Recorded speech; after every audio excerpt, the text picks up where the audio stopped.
La elección de los militares de México ahora sorprende al mundo entero. En Sudán del Sur, un país devastado por la crisis alimentaria debido a la guerra civil y las inundaciones.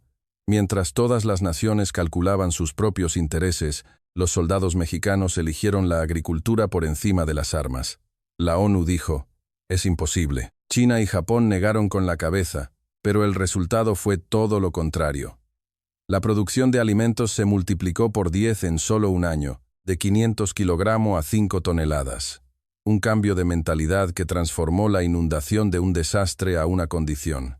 Esa elección no solo produjo éxito, sino que cambió el rumbo de una nación. ¿Por qué los militares de México eligieron un camino diferente en un lugar donde todas las fuerzas de paz globales solo pensaban en sus intereses nacionales? ¿Y cómo esa idea cambió el destino de un país? Mientras escuchas, no olvides suscribirte y dar me gusta. La historia comienza. Se escucharon disparos justo cuando se abrió la puerta de la sala de reuniones. No fue lejos. Instintivamente, me agaché, y los representantes de varios países reunidos para la sesión informativa de la UNMISS, Misión de las Naciones Unidas en Sudán del Sur, también se giraron al unísono, pero nadie se sorprendió. Los disparos son algo común en la zona de Bor, en Sudán del Sur. La atmósfera que envolvía la reunión era más de agotamiento que de tensión. Desde los Balcanes hasta el Medio Oriente y ahora en África, he observado muchas unidades de despliegue militar. Bienvenidos, soy Michael Stein. Aunque mi título es investigador de situaciones de conflicto para organizaciones internacionales, mi trabajo en realidad es simple: registrar las razones por las que los países envían tropas y lo que realmente obtienen. El despliegue militar es un cálculo de intereses nacionales. Esto no es cinismo, sino un hecho que he confirmado durante 20 años en el campo. Frente a un gran mapa colgado en la pared, el coordinador de la UNMISS comenzó la sesión informativa. La ubicación y la misión de las fuerzas de paz de varios países, dispersas por todo Sudán del Sur, comenzaron a marcarse una por una. Abrí mi portátil y empecé a tomar notas como de costumbre. Comenzó con la unidad china. Un marcador rojo en el mapa punteaba a lo largo de la zona petrolera en el este de Sudán del Sur. El cuerpo de ingenieros chino se centraba en la restauración de carreteras y puentes que conectan los campos petroleros con la capital, Juba. El coordinador lo describió como apoyo a la infraestructura, pero yo escribí lo contrario: protección de activos nacionales. China posee el 40% de los derechos de desarrollo petrolero en Sudán del Sur y necesita una ruta segura para exportar ese crudo. Si la carretera se corta, la recuperación de la inversión sería imposible. Su elección era clara y racional. A continuación, las fuerzas de autodefensa de Japón. Un marcador azul se concentraba únicamente en una zona segura cerca de la capital, Juba. Su tarea principal era el mantenimiento de carreteras y el apoyo a las bases. El coordinador mencionó la contribución estable de Japón, pero yo sonreí para mis adentros. Japón no envía a sus tropas cerca de zonas de conflicto. A pesar de las restricciones constitucionales, su intención de minimizar el riesgo político era evidente. Si hubiera víctimas entre sus ciudadanos, la opinión pública se agitaría. La seguridad era lo primero. Esta también era una elección de manual. Anoté un breve resumen. China elige los activos. Japón elige la seguridad. El propósito del despliegue militar es diferente de las razones que se dan. No es una crítica. Es simplemente la realidad. Los países calculan sus intereses y los ejércitos se mueven según esos cálculos. Yo solo lo registro. En ese momento, la voz del coordinador se detuvo por un instante. Se colocó un marcador verde en una esquina del mapa, en la zona de Bor. Era la unidad del ejército mexicano. Distraídamente, amplié la ubicación y sentí que algo no cuadraba. Bor no tiene valor estratégico, no hay petróleo y no es una ciudad importante. Al contrario, es una llanura conocida por sus frecuentes inundaciones. Según los informes del ACNUR, esta zona se inunda cada temporada de lluvias y sus habitantes sufren de hambruna. La infraestructura es inexistente. Incluso las carreteras son precarias. Ahí es donde se encontraba la unidad mexicana. Levanté la mano y pregunté. Pregunté sobre la misión de la unidad mexicana. El coordinador revisó sus documentos y respondió: restauración de carreteras y puentes, y actividades de apoyo civil, pero la descripción era demasiado vaga. ¿Qué significaba exactamente apoyo civil? ¿Distribución de alimentos, apoyo médico o algo más? El coordinador tampoco parecía conocer los detalles exactos. Solo dijo: «Eso es lo que dice el informe». Dibujé un gran signo de interrogación en mis notas. Después de que terminó la reunión, me detuve en el pasillo. Los demás representantes se fueron a almorzar o a prepararse para la siguiente reunión, pero no podía quitarme de la cabeza ese marcador verde. Los marcadores rojos de China se alineaban rectos a lo largo de las instalaciones petroleras. Había un objetivo claro: proteger la inversión. Los marcadores azules de Japón se agrupaban en una zona segura. Había un criterio definido: la seguridad del personal. Y el marcador verde de México, reabrí mis notas. Bor, llanura de inundaciones frecuentes, sin valor estratégico, sin recursos, inseguro. ¿Por qué allí? Miré por la ventana. Nubes oscuras cubrían la dirección de Bor. Parecía que iba a llover. La temporada de lluvias en Sudán del Sur no tiene piedad. Cuando empieza, continúa durante semanas y las zonas bajas se inundan. Bor era especialmente grave. Golpeé mi bolígrafo y pensé: ¿se me escapa algo? ¿Hay algún recurso oculto en Bor o una ventaja geográfica que pueda usarse como punto estratégico? Pero por mucho que lo pensaba, no encontraba respuesta. Bor era solo una llanura pobre, una tierra asolada por inundaciones recurrentes. De camino a mi alojamiento, seguí dándole vueltas a la pregunta. Llevo 20 años en zonas de despliegue militar, pero esta era la primera vez. Cada país oculta sus verdaderos intereses detrás de una justificación: recursos, seguridad, influencia política. Aunque los métodos de cálculo varían, las categorías son las mismas. Pero, ¿y México? Escribí en la última línea de mis notas. En el mismo Sudán del Sur, China elige los activos. Japón elige la seguridad. Pero, ¿qué elige México? No había nada confirmado todavía. Solo un despliegue extraño, una elección de ubicación estratégicamente inexplicable. Eso era todo. Cerré mi cuaderno y pensé que quizás saldría más información en la sesión informativa de mañana. Necesitaba saber qué estaban haciendo exactamente los militares mexicanos en Bor. Gotas de lluvia comenzaron a caer fuera de la ventana. Bor también debe estar soportando la lluvia ahora. Guardé mi bolso y añadí una última línea a mis notas. ¿Por qué allí? Un lugar sin beneficio estratégico. Las luces de la sala de reuniones se apagaron una a una. Los marcadores en el mapa seguían en su sitio: rojo, azul y verde. Las elecciones de cada uno estaban ahí. Creía que el despliegue militar era un cálculo de intereses nacionales. Pero, ¿y si un país calculaba de manera diferente? Si definía el interés de otra forma, todavía no lo sabía. Pero una cosa era segura: México había hecho una elección diferente. Aún no sabía qué significaba esa elección, pero sentía que lo descubriría pronto. A la tarde siguiente, se celebró una sesión informativa de seguimiento en la misma sala de reuniones. La lluvia que había caído durante la noche había cesado, pero el cielo seguía nublado. Entré en la sala con la pregunta de ayer, esperando descubrir qué estaban haciendo los militares mexicanos en Bor. Fue al final de la sesión. El coordinador de la UNMIS pasó la última página y leyó rápidamente los asuntos varios: horarios de operación de vehículos, suministro de agua, rotación del personal médico, plan de inspección de la red de comunicaciones. Estaba a punto de cerrar mi portátil. Entonces, la voz del coordinador se detuvo por un momento y continuó: hay un informe de que el contingente Esperanza del ejército mexicano está enseñando a los residentes locales a cultivar en la zona de Bor. Esa única frase salió a la ligera, como una nota a pie de página al final del acta de la reunión. El coordinador tampoco pareció darle importancia. Solo una cosa más que informar. La sala de reuniones quedó en silencio por un momento. Luego, alguien soltó una risita.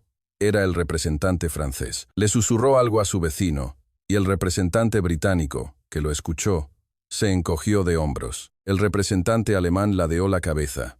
¿Agricultura? ¿Los militares? Detuve mi mano y repasé la frase: enseñando a los residentes locales a cultivar en la zona de Bor. El coordinador ya había pasado al siguiente punto del orden del día, pero no podía apartar esas palabras de mi mente. Después de la reunión, la historia resurgió entre los representantes reunidos en el pasillo. El representante canadiense comenzó: ¿qué significa eso de que los militares mexicanos enseñan agricultura? El representante francés se encogió de hombros y respondió: Probablemente para relaciones públicas con los locales. Es lo que hacen los cuerpos de ingenieros cuando no tienen nada que hacer. El representante británico fue más cínico. No deben saber qué tipo de lugar es Bor. ¿Agricultura en un lugar donde la tierra es arrastrada por las inundaciones cada año?, añadió, riendo. Probablemente para tomar algunas fotos y ponerlas en el informe. ¿Qué podría salir de eso en la realidad? Escuché su conversación sin decir nada. Pero en mi cabeza seguía pensando. Agricultura. En Bor. ¿Por qué? Llegó la hora del almuerzo y la gente se dispersó. Me quedé solo en la sala de reuniones y recordé el mapa que había visto ayer.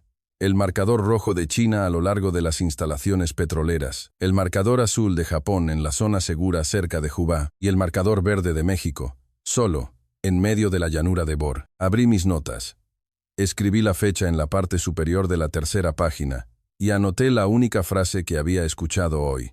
El ejército mexicano enseña agricultura a los residentes locales en la zona de Bor. Debajo, dibujé un gran signo de interrogación. China elige los activos, asegurar la ruta del petróleo.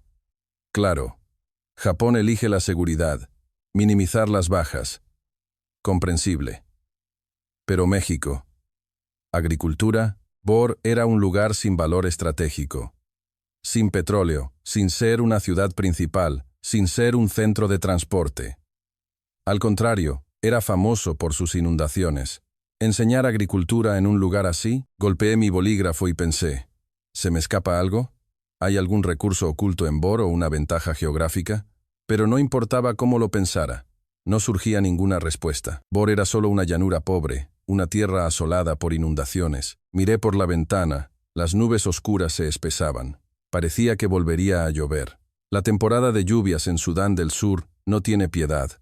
Bor era especialmente grave.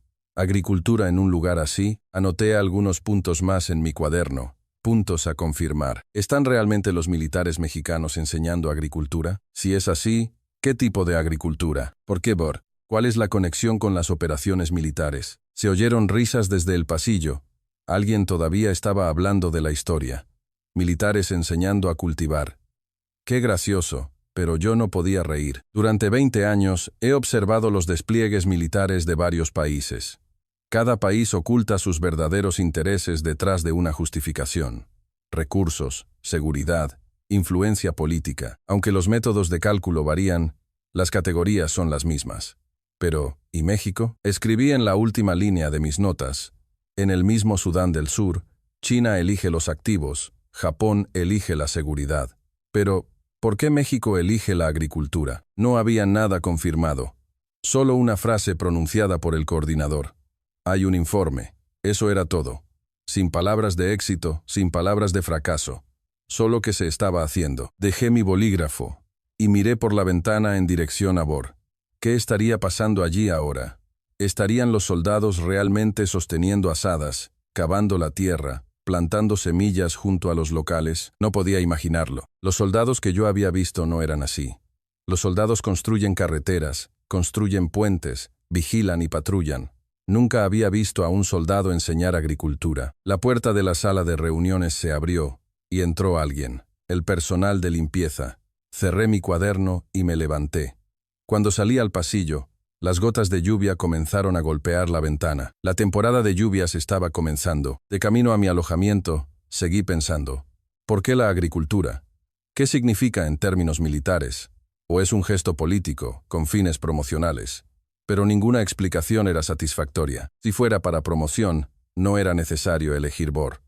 Hay muchos lugares más seguros y accesibles.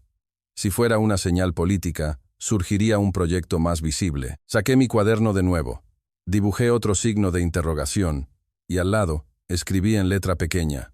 Rumor o hecho. No había éxito ni fracaso todavía. Solo un rumor extraño. Los militares mexicanos enseñan agricultura en Bor. La lluvia comenzó a arreciar afuera. Bor también debe estar soportando la lluvia ahora. La inundación comenzaría. Agricultura, en el agua. Cerré mi cuaderno, convencido de una sola cosa. Esto debía ser verificado.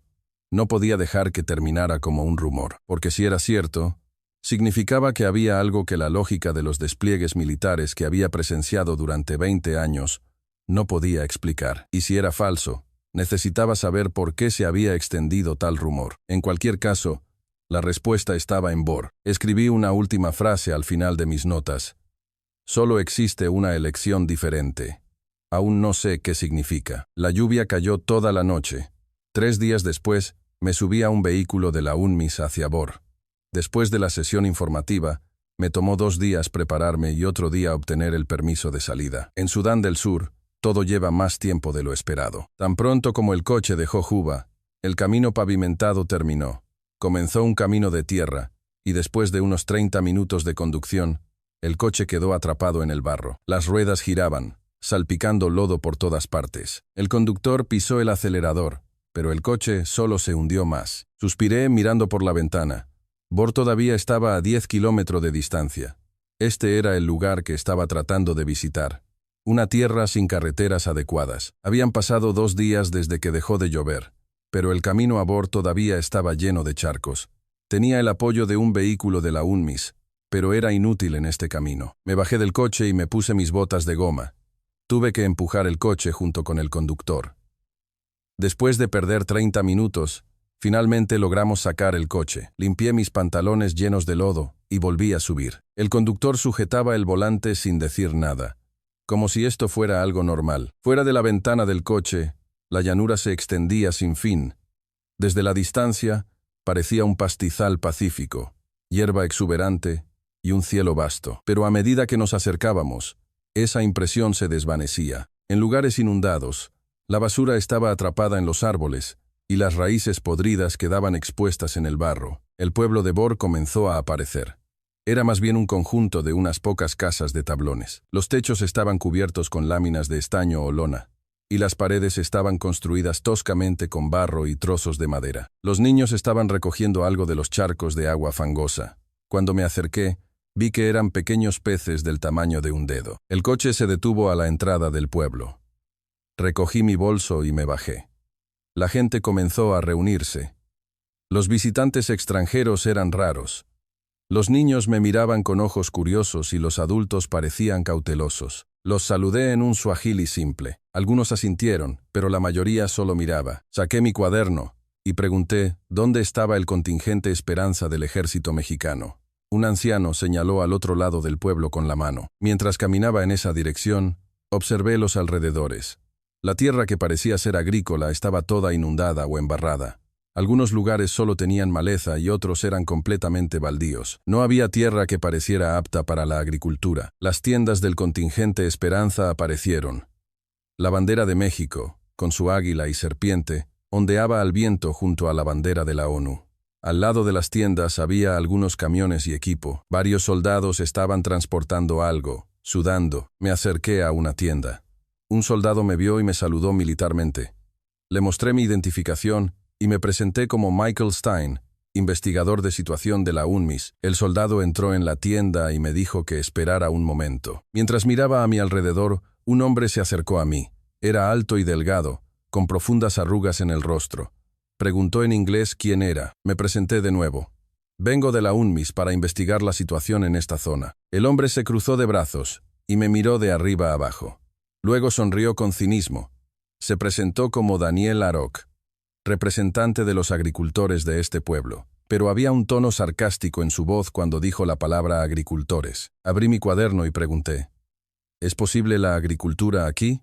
Daniel señaló al aire con la mano y dijo, lo que ve es solo agua y lodo.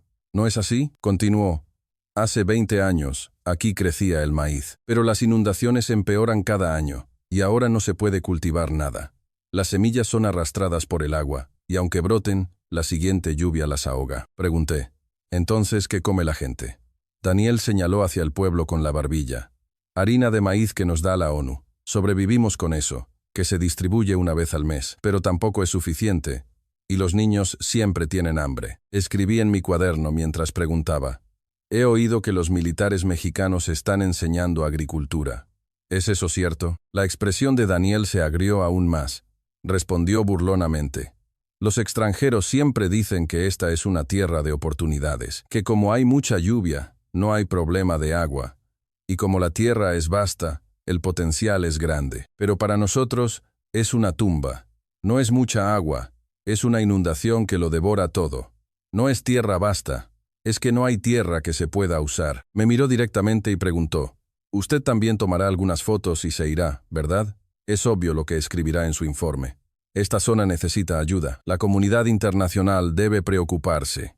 ¿No es así?» No pude decir nada. En realidad, planeaba hacer exactamente eso. Daniel agitó la mano y se dio la vuelta. Dijo que estaba harto de escuchar esas mismas palabras durante 20 años. Justo antes de que se fuera, pregunté, «Entonces, ¿qué están haciendo los militares mexicanos?» Daniel se detuvo y se volvió. Luego dijo, «Están tratando de cultivar arroz», pero añadió, «No funcionará». Pregunté de nuevo, «¿Por qué cree que no funcionará?» Daniel suspiró y respondió, «Expertos de la ONU también vinieron hace unos años. Investigaron, analizaron, escribieron un informe y se fueron. La conclusión fue, imposible», añadió. «Los mexicanos son buenas personas, trabajan duro, pero la naturaleza no se puede vencer con esfuerzo. Esta tierra está muerta». Escribí en mi cuaderno, «La esperanza es un lujo aquí». Después de que Daniel se fue, me quedé solo y miré a mi alrededor. A lo lejos, los niños todavía pescaban en los charcos de lodo. Una mujer estaba tallando algo de un trozo de metal, quizás una herramienta, las herramientas mínimas para sobrevivir. Un soldado salió de una tienda y me dijo, «El teniente coronel vendrá pronto». Asentí y esperé. Mientras abría mi cuaderno, pensé que Daniel podría tener razón. Esta era una tierra donde la agricultura era imposible. Inundaciones recurrentes, tierra estéril y una población que había perdido la esperanza. Entonces, ¿por qué los militares mexicanos intentaban cultivar arroz? ¿Por esperanza? ¿Por misión? ¿O realmente había otro cálculo? Dibujé otro signo de interrogación en mis notas. Afuera, las nubes comenzaron a acumularse de nuevo. Parecía que iba a llover otra vez. En este lugar, la lluvia no era una bendición, sino una catástrofe. Las últimas palabras de Daniel resonaban en mis oídos. Esta tierra está muerta. Pero una unidad estaba tratando de cultivar arroz en esa tierra muerta. Cerré mi cuaderno y me dije a mí mismo, ¿es esto una locura? ¿O algo más? Lo sabré pronto. Unos 10 minutos después, un hombre salió de la tienda. Llevaba un uniforme militar, pero lo que primero me llamó la atención fue su expresión. Parecía cansado, pero decidido. Se acercó a mí y me tendió la mano. Se presentó como el teniente coronel Mateo Vargas, comandante de campo del contingente Esperanza. Mientras le estrechaba la mano, lo observé. Parecía tener poco más de 40 años, y sus manos tenían callos. Esto significaba que no era un comandante que solo se sentaba en un escritorio. Me invitó a entrar en su tienda. La tienda estaba más ordenada de lo que esperaba. En una esquina había una cama de campaña y una mesa portátil. En la otra, mapas y documentos pegados a la pared. El teniente coronel Vargas me ofreció una silla y me dio una botella de agua. La acepté con gratitud. Él preguntó primero, «He oído que es de la UNMIS. ¿Qué está investigando?» Respondí con honestidad. «Escuché un informe de que el contingente Esperanza está enseñando agricultura en Bor.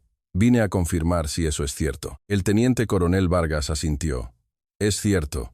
Estamos a punto de comenzar a plantar arroz». Abrí mi cuaderno y pregunté, «¿Por qué arroz?». Se quedó en silencio por un momento. Luego sacó un archivo de un cajón. Era un informe con el logo de la Organización de las Naciones Unidas para la Agricultura y la Alimentación. Vi la portada. Informe de evaluación de la idoneidad agrícola de la zona de Bor, 2022. El teniente coronel Vargas pasó las páginas. Luego señaló una sección con la mano. Leí el pasaje. Problemas de acidez del suelo, mal drenaje. No apto para el cultivo de arroz. La conclusión era clara. Imposible. Levanté la cabeza y lo miré. Entonces, ¿por qué quieren cultivar arroz? El teniente coronel Vargas extendió otros materiales sobre la mesa. Datos de investigación sobre métodos agrícolas en zonas de inundación de Myanmar. Análisis de muestras de suelo de Sudán del Sur. Gráficos comparativos de patrones de lluvia. Eran materiales académicos que me resultaban familiares. Comenzó a explicar. La conclusión de los expertos de la ONU no está equivocada. De hecho, esta tierra es imposible para la agricultura con métodos convencionales. El suelo es ácido, el agua no se puede controlar y la infraestructura no existe. Pero añadió, los expertos pasaron por alto una cosa. Sostuve mi bolígrafo y esperé. ¿Qué pasaron por alto? El teniente coronel Vargas señaló por la ventana. La llanura fangosa era visible. El agua. Todo el mundo ve el agua como un problema. Como hay inundaciones recurrentes, decidieron que la agricultura era imposible. Asentí. Eso era cierto. Ese era precisamente el problema. Pero las siguientes palabras del teniente coronel Vargas me dejaron helado. Siguieron fracasando en su intento de eliminar el agua. Aunque cavaran zanjas de drenaje, se derrumbaban en la siguiente inundación. Aunque construyeran diques, se desbordaban. Y aunque hicieran canales, se obstruían. El mismo fracaso se ha repetido durante 30 años. Empujó un documento hacia mí. Estudio de caso. Método de cultivo del delta del Irrawaddy en Myanmar. Revisé el material. Era una historia de éxito del cultivo de arroz en una zona de inundación. El teniente coronel Vargas dijo: si no podemos eliminar el agua, necesitamos cultivar un cultivo que use el agua. El arroz es un cultivo que necesita agua. De hecho, crece bien en un entorno con mucha agua. Objeté. Pero el arroz necesita un riego controlado. Es imposible en un entorno donde el agua sube y baja repentinamente como en una inundación. El teniente coronel Vargas asintió. Correcto. Por eso cambiamos la variedad. Mostró otro material. Lista de variedades de arroz resistentes a las inundaciones. Variedades que pueden sobrevivir hasta 2 semanas sumergidas en agua, desarrolladas en el sudeste asiático. Miré el material y pensé, en teoría podría ser posible. Pero la realidad es diferente. Pregunté, ¿cómo van a lidiar con el problema de la acidez del suelo? El teniente coronel Vargas respondió, añadiremos cal, y la primera temporada se centrará en mejorar el suelo, más que en el rendimiento de la cosecha. El objetivo es ver si el suelo cambia. Escribí en mi cuaderno mientras preguntaba, ¿y el problema del drenaje? Dijo, abandonaremos el drenaje. En su lugar construiremos parcelas que puedan controlar el nivel del agua. Aunque el control perfecto es imposible, una gestión mínima es posible. Dejé de escribir y lo miré. Honestamente, era escéptico. La teoría y la realidad son diferentes. Pregunté, los expertos de la ONU deben haber considerado esto. ¿Por qué decidieron que era imposible? El teniente coronel Vargas pensó por un momento y respondió. Los expertos intentaron encontrar una solución perfecta, detener por completo las inundaciones, cambiar por completo el suelo y proporcionar por completo la infraestructura. Pero eso es imposible. Añadió, nosotros buscamos una solución imperfecta, un método para cultivar junto con la inundación, no para detener la inundación. Un cultivo que se adapte al suelo, no cambiar el suelo. Pensé en esas palabras. Cultivar junto con la inundación. Ver el agua como una condición, no como un desastre. El teniente coronel Vargas señaló por la ventana de nuevo. Mire esa llanura. Está inundada durante 6 meses al año. Así que podemos usar esos 6 meses para cultivar arroz. Pregunté. ¿Y los otros 6 meses? Respondió. Cultivaremos cultivos de estación seca, como maíz o frijoles. Cosechar 2 veces al año. En teoría, tenía sentido. Pero todavía tenía dudas. Pregunté, ¿lo aceptarán los lugareños? Daniel, a quien conocí antes, era muy escéptico. El teniente coronel Vargas asintió. Lo sé. No solo Daniel, sino la mayoría de los aldeanos. Es natural, porque solo han visto fracasos durante 20 años. Dijo, así que tenemos que demostrarlo, no con palabras, sino con resultados. Pregunté, ¿está seguro? El teniente coronel Vargas guardó silencio por un momento. Luego respondió con honestidad. No hay certeza, pero veo una posibilidad. Y si no lo intentamos, nunca lo sabremos. Escribí en mis notas. Sin certeza, pero con posibilidad. Intentándolo. El teniente coronel Vargas sacó una foto de un cajón.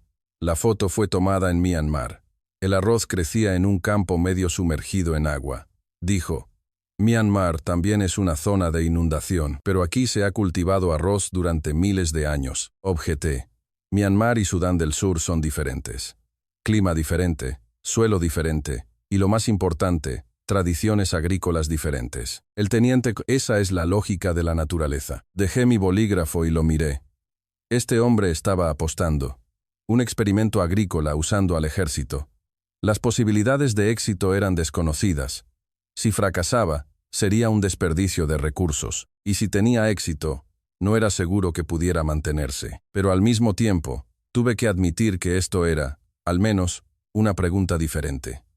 Un intento de abordar el problema de una manera diferente en un lugar que había repetido el mismo fracaso durante 30 años. Pregunté, ¿cuándo planean empezar? El teniente coronel Vargas respondió, ya nos estamos preparando.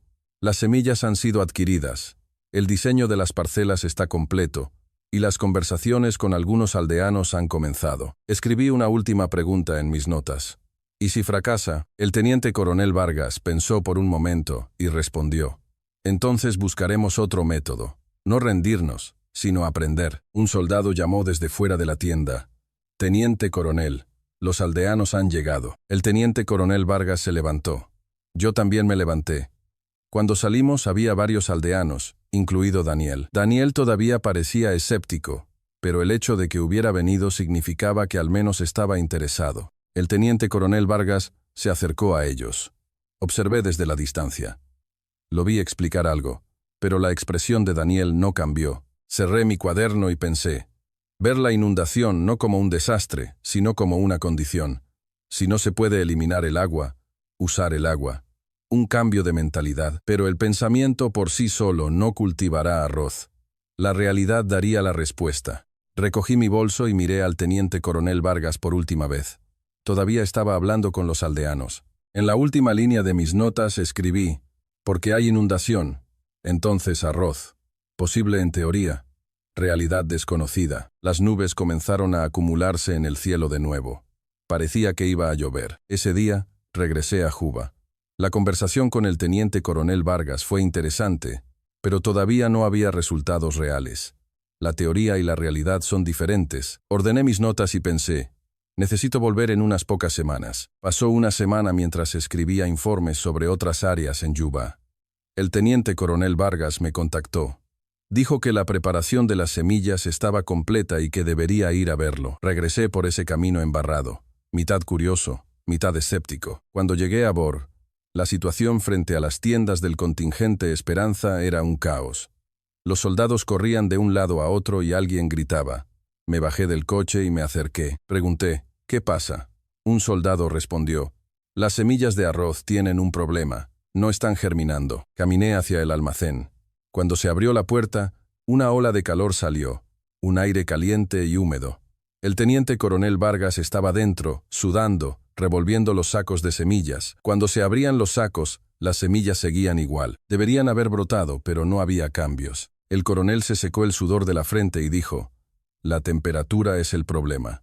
La temperatura aquí es demasiado alta, lo que hace que las semillas entren en estado de latencia. La temperatura ideal para la germinación es de 25 a 30 grados, pero dentro del almacén supera los 40. Pregunté, ¿entonces qué va a hacer? El teniente coronel Vargas salió y dio órdenes a los soldados. Traigan todas las hieleras. Preparen todas las bolsas de hielo que puedan. Una hora después, los soldados trajeron 6 hieleras.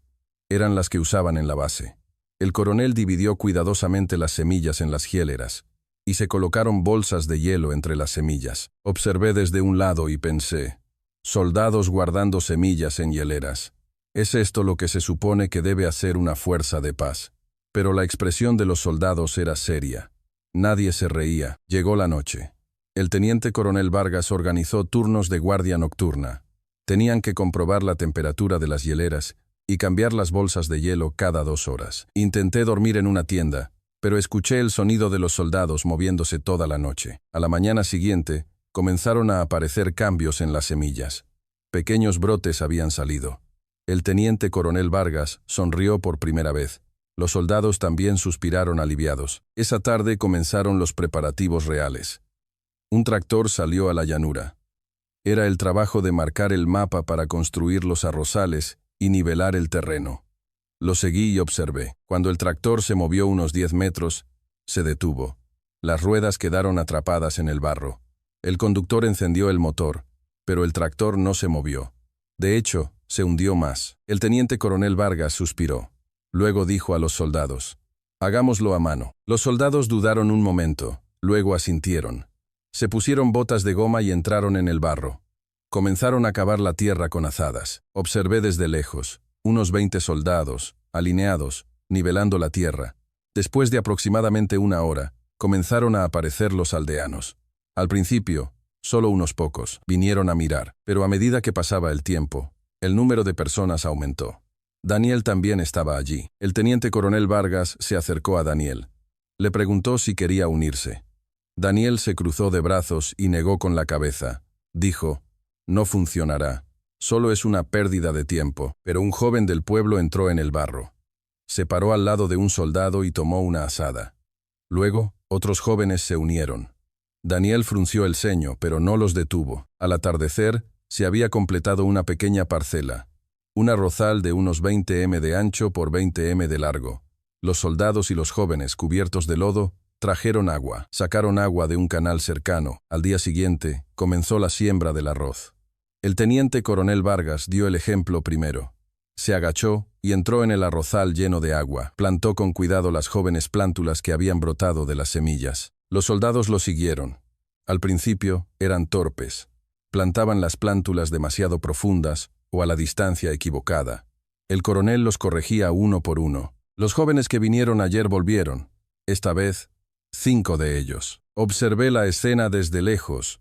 Soldados con uniforme y jóvenes con ropa rota, hundidos en el agua hasta la cintura, plantando plántulas en el mismo arrozal. No podía distinguir quién era soldado y quién era aldeano. Llegó la hora del almuerzo. Los soldados salieron del agua y descansaron. Los jóvenes también se sentaron con ellos. Compartieron la comida preparada por la unidad. Yo también recibí un plato. En ese momento, una anciana se acercó al arrozal. Se acercó lentamente, apoyada en un bastón. Se paró en el borde del campo y observó por un momento. Luego, de repente, se quitó los zapatos y entró en el arrozal. Un soldado se apresuró a acercarse y la tomó del brazo. «Es peligroso», dijo. «Por favor, salga». Pero la anciana negó con la cabeza. Tomó una plántula y la plantó en el campo. Sus movimientos eran eficientes. El teniente coronel Vargas me susurró. «Esa abuela solía cultivar en esta tierra hace 40 años. Antes de que las inundaciones empeoraran». Miré a la abuela. Las lágrimas corrían por su rostro arrugado. Al atardecer, casi 20 aldeanos estaban en el arrozal. Daniel finalmente se unió. Todavía parecía escéptico, pero sus manos se movían. Estaba plantando plántulas. Esa noche, organicé mis notas en la tienda. Pensé en cómo registrar lo que había visto hoy. Soldados cultivando. Aldeanos se unen. Una abuela regresa. Pasó un mes. Regresé a Juba y volví de nuevo. Hubo un cambio en el arrozal. El arroz estaba creciendo. Tenía la altura de la rodilla. Daniel me dijo, «Todavía no se sabe. Crecer y cosechar son cosas diferentes. Si vuelve la inundación, se acabará». Pero había algo diferente en su voz en comparación con antes. Demasiado cauteloso para llamarlo esperanza, pero al menos había interés. 2 meses después, el teniente coronel Vargas me contactó de nuevo. «Es hora de cosechar», dijo. Visité Bor por tercera vez. El arrozal era dorado. Las espigas de arroz se inclinaban. Todos los aldeanos estaban fuera. Niños, adultos, ancianos. Comenzó la cosecha. Era el método tradicional. Conoces. Soldados y aldeanos cosechaban el arroz juntos. Continuaron hasta el atardecer, hasta que salieron las estrellas y el sol volvió a salir. Finalmente, se completó la trilla. El teniente coronel Vargas metió el arroz en sacos. Lo puso en una balanza. 500 kilogramos. Una cantidad insuficiente para que una familia coma durante un año. Pero nadie estaba decepcionado. Esa tarde, el cocinero de la unidad cocinó arroz del que se cultivó en Bor por primera vez. Un vapor blanco se elevó. Daniel tomó la primera cucharada. Se la metió en la boca y masticó lentamente. Observé su expresión. Sus ojos se abrieron de par en par. Daniel dijo con voz entrecortada. «Tiene textura. He comido harina de maíz toda mi vida. Pero esto es diferente». Los niños también recibieron una cucharada cada uno. Era la primera vez que comían arroz. Algunos niños lo escupieron, diciendo que era extraño, y otros extendieron la mano, pidiendo más. El teniente coronel Vargas estaba a mi lado. Le pregunté, «¿500 kilogramos? ¿Es un éxito?» El coronel negó con la cabeza.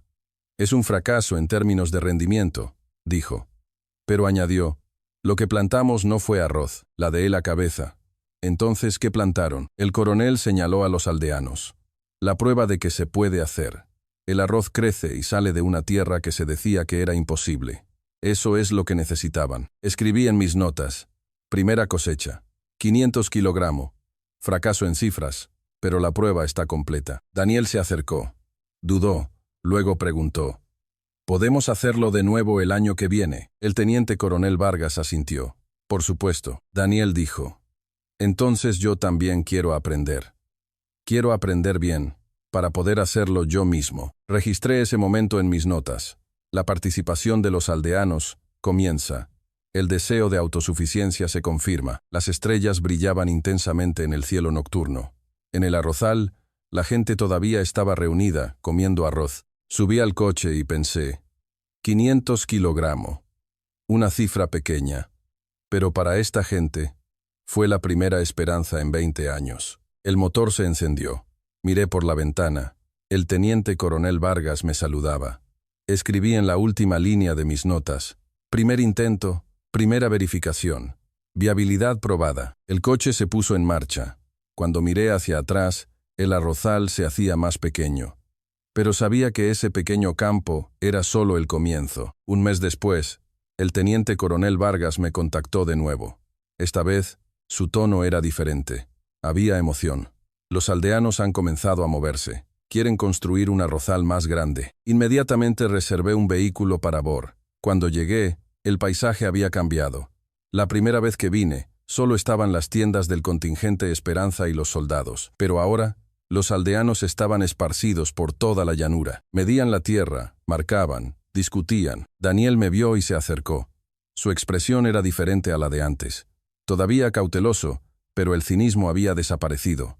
Me dijo, «Esta vez, nosotros también lo intentaremos». Pregunté, «¿Nosotros también significa qué?» Daniel señaló hacia el pueblo. 12 familias han acordado participar. Cada una tomará una pequeña parcela y probará el cultivo de arroz. El teniente coronel Vargas se unió. Abrió un mapa y me lo mostró. Se habían dibujado nuevas parcelas al lado del primer arrozal. El área total era aproximadamente 5 veces mayor que la original. El coronel dijo, «Esta vez, los aldeanos lideran. La unidad solo brinda apoyo». Escribí en mis notas. La difusión comienza. Transición a un modelo liderado por los aldeanos. Los jóvenes del pueblo salieron a la llanura con azadas. Algunos soldados se unieron, pero esta vez, los aldeanos eran más numerosos. Los ancianos se sentaron en el borde del campo y observaron, y los niños trajeron agua. El día después de que comenzó el trabajo, me senté en el borde del campo con Daniel. Fumaba un cigarrillo y dijo, 20 años. Han pasado 20 años desde que plantamos algo en esta tierra. Pregunté, ¿cree en ello? Daniel negó con la cabeza. Todavía mitad y mitad, pero tenemos que intentarlo. No podemos seguir comiendo la harina de maíz que nos distribuyen. Escribí esas palabras en mis notas. Mitad creencia, mitad duda, pero intentándolo. Pasó una semana. Nuevos arrozales aparecieron uno por uno. Sus formas eran variadas, algunos cuadrados, otros largos, otros irregulares. Pero todos se llenaron de agua. Comenzó la siembra del arroz. Esta vez, los aldeanos entraron primero en el campo. Los soldados solo daban consejos desde el lado. Daniel también estaba en el campo. Tomé una foto de él inclinado, plantando una plántula. Al atardecer, un anciano salió del campo y dijo, «Mis manos lo recuerdan. La última vez que planté arroz fue hace 40 años, pero mis manos lo recuerdan todo». Un joven a su lado se rió. «Entonces, por favor, enséñenos». Regresé al campamento y me senté frente al teniente coronel Vargas. Parecía cansado, pero satisfecho. Pregunté, ¿podemos decir que es un éxito ahora? El coronel negó con la cabeza. Todavía no. La verdadera prueba comienza ahora. Cuando la temporada de lluvias comience en serio, vendrá la inundación. Tenemos que soportar eso. Escribí en mis notas. Difusión completada, pero esperando la prueba final. Esa noche, regresé a Juba. Planeaba volver en 2 semanas.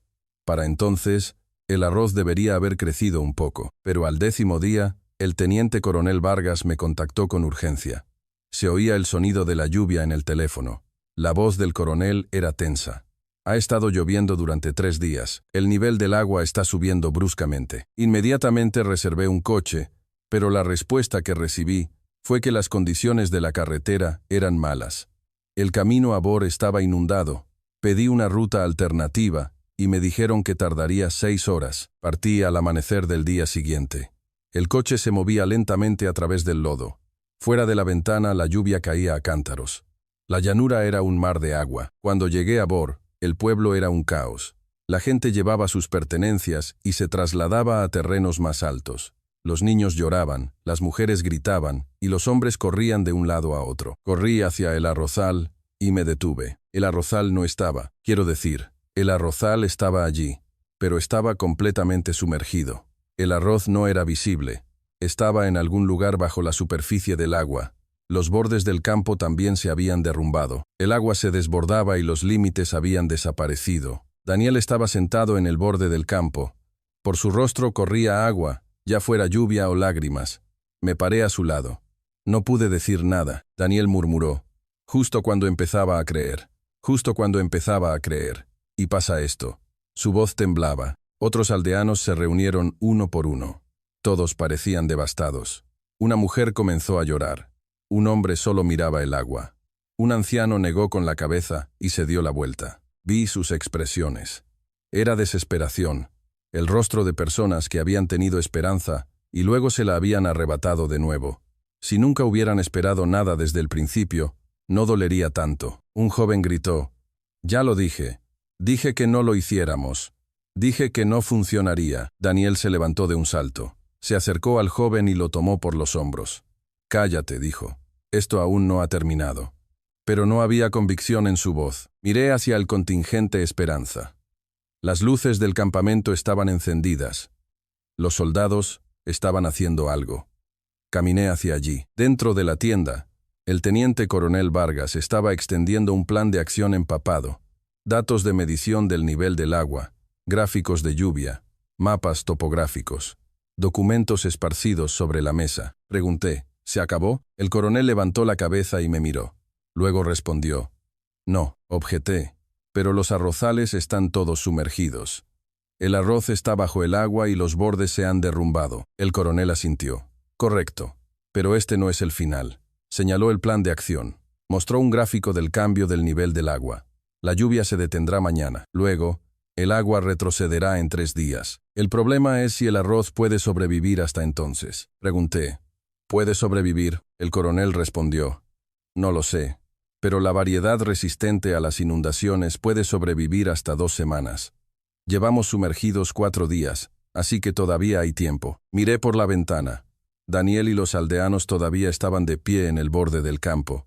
La lluvia seguía cayendo. El coronel dijo, cuando el agua retroceda, comenzaremos de nuevo. Reconstruiremos los bordes y limpiaremos los campos. Objeté.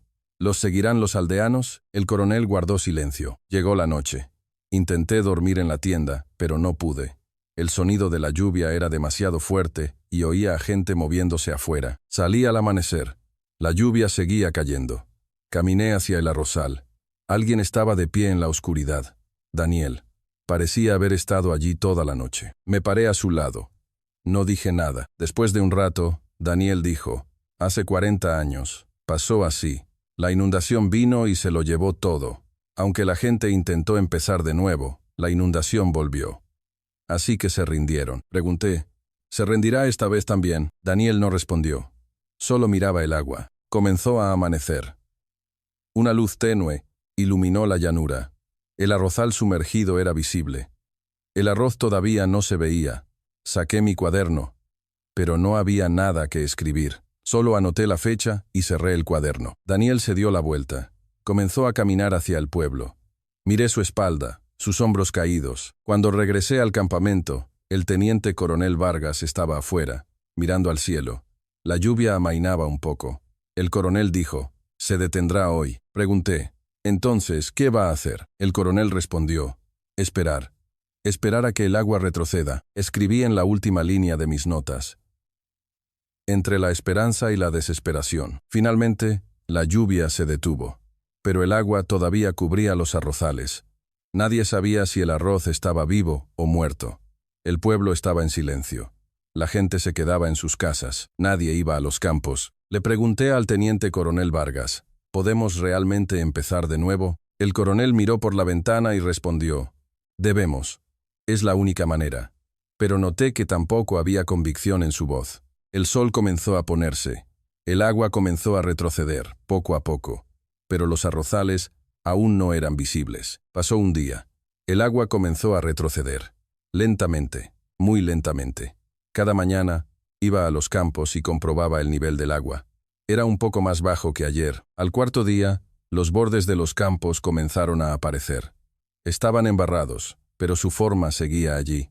El teniente coronel Vargas estaba a mi lado. Ambos miramos los campos sin decir nada. Al atardecer, el agua había retrocedido aún más. En ese momento, algo comenzó a ser visible. Era verde, era el arroz. Estaba inclinado y caído, pero estaba vivo. El coronel se puso sus botas de goma y entró en el campo. Lo seguí. El lodo llegaba hasta los tobillos. El coronel tomó un tallo de arroz con la mano. Lo examinó cuidadosamente.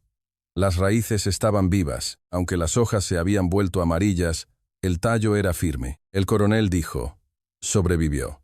Estuvo sumergido en agua durante casi 2 semanas, pero sobrevivió. Escribí en mis notas, arroz confirmado vivo, variedad resistente a inundaciones verificada.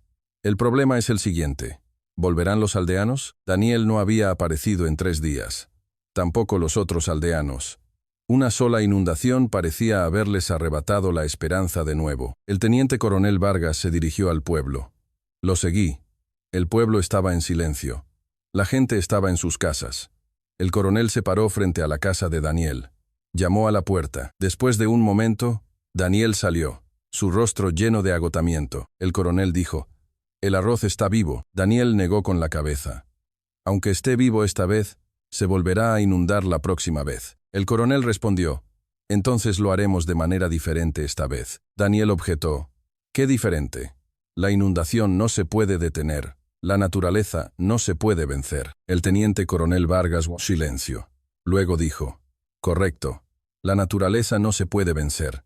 Pero podemos vivir con ella. No detener la inundación, sino prepararnos para la inundación». Daniel se burló. «Solo palabras bonitas. Al final, será lo mismo». El coronel dijo, «Esta vez usaremos maquinaria». Al día siguiente, 2 camiones llegaron a Bor.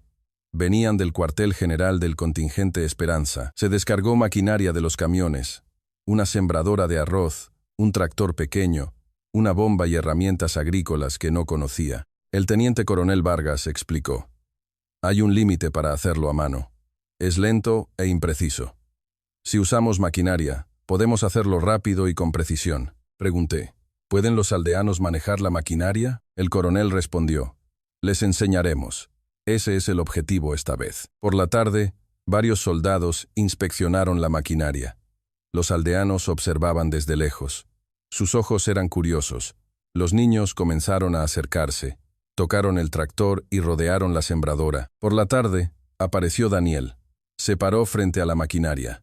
Después de observar por un momento, le preguntó al coronel, «¿Qué se va a hacer con todo esto?». El teniente coronel Vargas se subió al tractor. Encendió el motor. El sonido del motor resonó en la llanura. El coronel condujo lentamente hacia el arrozal. El tractor se movió a través del lodo, limpió los bordes derrumbados, niveló el suelo del campo y despejó los canales de agua. En 1 hora, el arrozal fue restaurado. Un trabajo que habría llevado un día si se hiciera a mano. Los aldeanos se reunieron. Se oían susurros. «¡Qué rápido! ¡Qué potente es la maquinaria!». El teniente coronel Vargas se bajó del tractor. Se acercó a Daniel y le preguntó, «¿Quieres intentarlo?». Daniel dudó, pero finalmente asintió. A partir de ese día, comenzó el entrenamiento. Un soldado se paró a su lado y comenzó a explicar cómo operar el tractor. Daniel era torpe al principio. Nunca había tocado maquinaria en su vida. El soldado tomó la mano de Daniel. Movieron las palancas juntos, lentamente, una y otra vez. Cómo encender el motor, cambiar de marcha, controlar la dirección. Le enseñaron uno por uno, con cuidado. Cuando Daniel condujo el tractor solo por primera vez, los aldeanos aplaudieron. El tractor se tambaleó, pero avanzó. Una sonrisa apareció en el rostro de Daniel. Capturé la escena con mi cámara. Escribí en mis notas. La transferencia de tecnología comienza. La viabilidad de la autosuficiencia se confirma. Luego, la sembradora de arroz. La máquina que planta las plántulas. Un soldado hizo una demostración. La máquina plantó las plántulas a una distancia uniforme. Era precisa y rápida. 2 jóvenes del pueblo se ofrecieron para aprender. El soldado explicó las funciones, el control de velocidad, el ajuste de la distancia. Los jóvenes escucharon seriamente. También hicieron preguntas. 3 días después, los jóvenes operaban la sembradora de arroz solos. Al principio eran torpes, pero se acostumbraron rápidamente. Plantaron plántulas en 3 arrozales en un día, una cantidad que habría llevado una semana si se hiciera a mano. Daniel se me acercó y dijo, «Estoy empezando a ver». «¿Qué?», pregunté. Daniel respondió, «La posibilidad. Parece que podemos hacerlo nosotros mismos». El teniente coronel Vargas pasó a la siguiente etapa. Un pozo y un sistema de riego. No podemos depender solo de la inundación, así que necesitamos bombear nuestra propia agua. Los soldados comenzaron a cavar, buscando agua subterránea. En 2 días, brotó agua clara. Se instaló una bomba. Usaron un motor diésel porque no había electricidad. La bomba se encendió. El agua fluyó por un canal. Entró en los arrozales. Los aldeanos vitorearon. Ahora podían controlar el agua con su propio esfuerzo. El teniente coronel Vargas le enseñó a Daniel a operar la bomba. Cómo llenar el combustible, encender el motor y cómo solucionar problemas. Daniel tomó notas. Pocos sabían que sabía escribir, pero Daniel sabía. Llegó la noche, pero se veían luces en la llanura. Encendieron un generador y continuaron trabajando. El sonido del tractor, el sonido de la bomba, las voces de la gente se mezclaron. Me paré fuera de la tienda y observé la escena. En un lugar que se decía que era tierra muerta hace un mes, la maquinaria se movía y la gente trabajaba de noche. El teniente coronel Vargas se paró a mi lado. Dije, «Esto no es ayuda». El coronel preguntó, «¿Entonces qué es?». Respondí, «Una guerra contra la pobreza». El coronel se rió.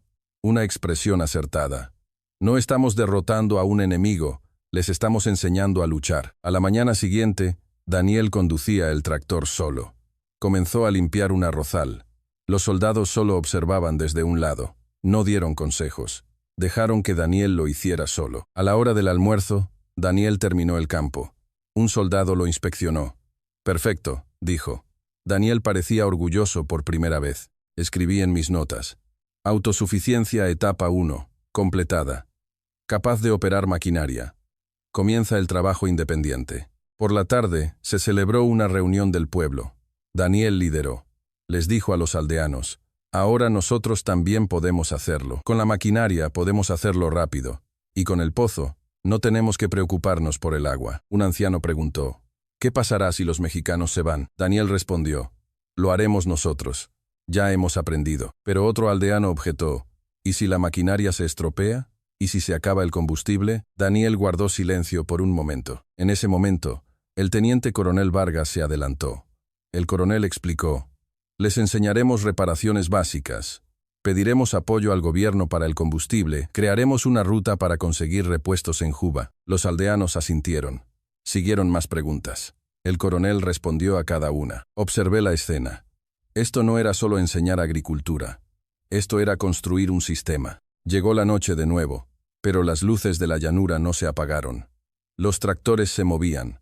Las bombas bombeaban agua, y la gente trabajaba, riendo. Regresé a la tienda y organicé mis notas. Anoté lo que había visto hoy, uno por uno. Entrenamiento con maquinaria, sistema de autosuficiencia, y en la última línea, escribí, «La inundación no se puede vencer, pero uno puede prepararse para ella». La tecnología marca esa diferencia. Afuera, el sonido de la maquinaria todavía se oía. La noche en Bor ya no era silenciosa. Pasaron 3 meses. Iba y venía entre Juba y Bor, registrando los cambios. Cada vez que venía, algo era diferente. Más arrozales, más gente, y el sonido de la maquinaria se hacía más fuerte. Y hoy, presencié una escena asombrosa. La tercera cosecha estaba en marcha en el mismo arrozal. 3 veces al año. El teniente coronel Vargas explicó.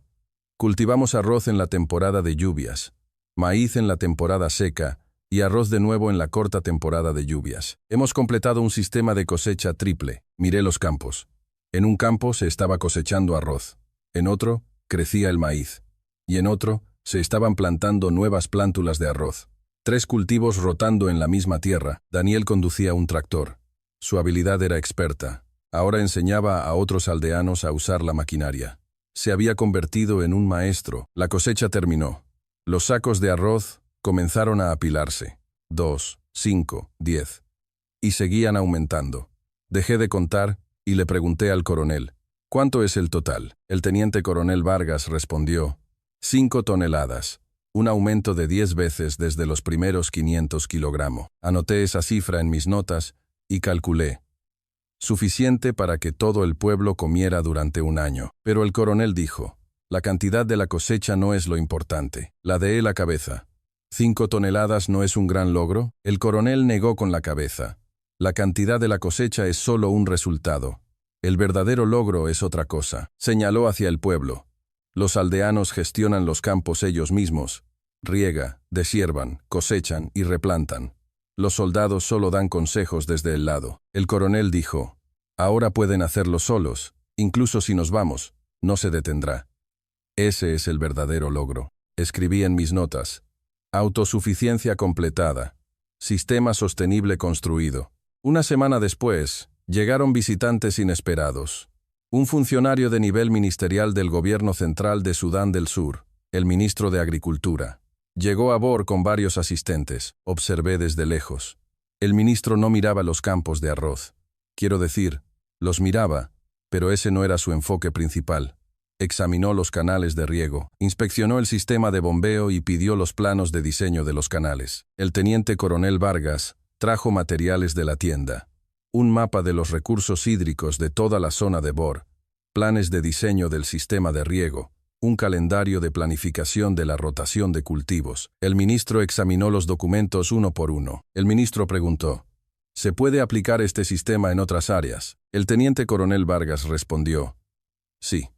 Solo necesitamos analizar la topografía y los patrones de lluvia. El ministro susurró a sus asistentes. Luego le dijo al coronel, nos gustaría colaborar a nivel gubernamental, que nos ayuden a diseñar la infraestructura agrícola en todo Sudán del Sur. Escuché esas palabras y dejé de escribir. Esto no es un proyecto de área local. Es una oferta de asociación a nivel nacional. El teniente coronel Vargas no respondió de inmediato. Dijo que necesitaba discutirlo con el cuartel general, pero que lo consideraría. El ministro asintió con una expresión satisfecha. Después de que la delegación del ministro se fue, me acerqué al coronel. Le pregunté qué significaba eso. El coronel respondió, les hemos dado la llave para resolver el problema alimentario de este país. Abrí mi cuaderno y comencé a escribir lo que vi, lo que escuché, lo que sentí hoy. China obtuvo petróleo en Sudán del Sur. Construyó carreteras, protegió instalaciones y extrajo recursos. Era un interés claro. Lo había visto durante 20 años. Japón obtuvo seguridad. Mantuvo al personal en zonas seguras, minimizó el riesgo y evitó cargas políticas. Una elección racional, pero México. Dejé de escribir y miré por la ventana. En el arrozal, Daniel estaba enseñando a un joven cómo usar el tractor, cómo gestionar el sistema de riego, el plan de rotación de cultivos. Ahora era un maestro. México no disparó una sola bala. No tomó una sola gota de petróleo. No extrajo un solo mineral. En cambio, les dieron semillas, les enseñaron a usar maquinaria y diseñaron un sistema para ellos. Como resultado, México le ha dado a este país el plan para su futuro. El propio gobierno de Sudán del Sur les ha tendido la mano para rediseñar la agricultura de toda la nación juntos. Esta es una influencia que trasciende los recursos. Escribí en mis notas, la influencia más poderosa proviene de la confianza, no de las armas. Al atardecer, caminé por el pueblo. Los niños volvían de la escuela, un edificio que no existía hace 6 meses. No fue construido por la ONU. Los aldeanos dijeron que construyeron la escuela vendiendo el excedente de arroz. Un niño se me acercó y me preguntó, ¿quién es usted, señor? Respondí, un periodista. Vine a registrar lo que está pasando aquí. El niño preguntó, ¿nuestro pueblo se hará famoso? Sonreí y asentí. Sí. El niño gritó de alegría y salió corriendo. Le gritó algo a sus amigos. Miré la escena y pensé, hace 6 meses, estos niños pescaban en charcos de lodo. El hambre era normal. Pero ahora van a la escuela, comen arroz y sueñan con el futuro. Cuando regresé al campamento, el teniente coronel Vargas estaba afuera, mirando el atardecer. Me paré a su lado. El coronel dijo, al principio parecía imposible. Cultivar arroz en una tierra de inundaciones recurrentes parecía una locura. Pero cuando lo hicimos, funcionó. Pregunté, ¿cuál fue el secreto? El coronel respondió, hicimos una pregunta diferente. No, ¿cómo eliminamos el agua? Sino, ¿cómo usamos el agua? Cuando cambiamos el problema, apareció la respuesta. Abrí la última página de mi cuaderno y comencé a escribir. La cosecha triple del contingente Esperanza no fue un milagro. Fue la elección de una nación que hizo una pregunta completamente diferente en la misma tierra. Cuando China eligió los recursos, cuando Japón eligió la seguridad, México eligió a la gente. Obtuvieron confianza sin disparar. Obtuvieron influencia sin tomar petróleo. Y ahora, el gobierno de Sudán del Sur le ha pedido a México que diseñe el futuro del país. Dejé mi bolígrafo y miré por la ventana. En el arrozal, la gente todavía se movía. Se oía la voz de Daniel. Le estaba enseñando algo a un joven, cómo usar el tractor, cómo gestionar el sistema de riego, el plan de rotación de cultivos. Ahora, incluso si el contingente Esperanza se va, no se detendrá. Cultivarán ellos mismos, enseñarán y se extenderán. Esa es la verdadera autosuficiencia y sostenibilidad. Cerré mi cuaderno y escribí la última frase. En Sudán del Sur, a los militares mexicanos se les llama así, los soldados que plantan arroz, pero en realidad, lo que plantaron no fue arroz. Fue la posibilidad, la prueba de que algo puede crecer en una tierra que se decía que era imposible. Y esa prueba ahora está cambiando la política de una nación. Llegó la noche, pero Bor no estaba oscuro. Las luces estaban encendidas en cada tienda, y se oían risas por todo el pueblo. Los niños jugaban y los adultos planeaban el trabajo de mañana. Recogí mi bolso y pensé, mañana, cuando regrese a Juba, tengo que escribir un informe. Es el caso más especial que he visto en mis 20 años en zonas de despliegue militar. El título ya lo tenía decidido. El mismo Sudán del Sur, una elección completamente diferente. China obtuvo activos, Japón obtuvo seguridad. Pero México le ha dado a este país el plan para su futuro. La influencia más poderosa, obtenida sin disparar una sola bala. El sonido de un tractor se escuchó de nuevo desde fuera de la ventana. Alguien estaba limpiando el campo hasta altas horas de la noche, preparándose para plantar nuevas plántulas mañana por la mañana. Cerré mi cuaderno. La historia de Bor no termina aquí. Apenas está comenzando. Una historia que Daniel y los aldeanos continuarán. Y esa historia se extenderá por todo Sudán del Sur pronto. La posibilidad que demostraron los militares mexicanos se extenderá a otras áreas, a otros pueblos, a otras personas. Me acosté en mi cama y tuve un último pensamiento. Creía que el despliegue militar era un cálculo de intereses nacionales. Pero algunos países definen el interés nacional de manera diferente. No recursos inmediatos, sino confianza a largo plazo. Hoy presencié el resultado de esa elección. Cerré los ojos. Afuera, la noche en Bor aún continuaba.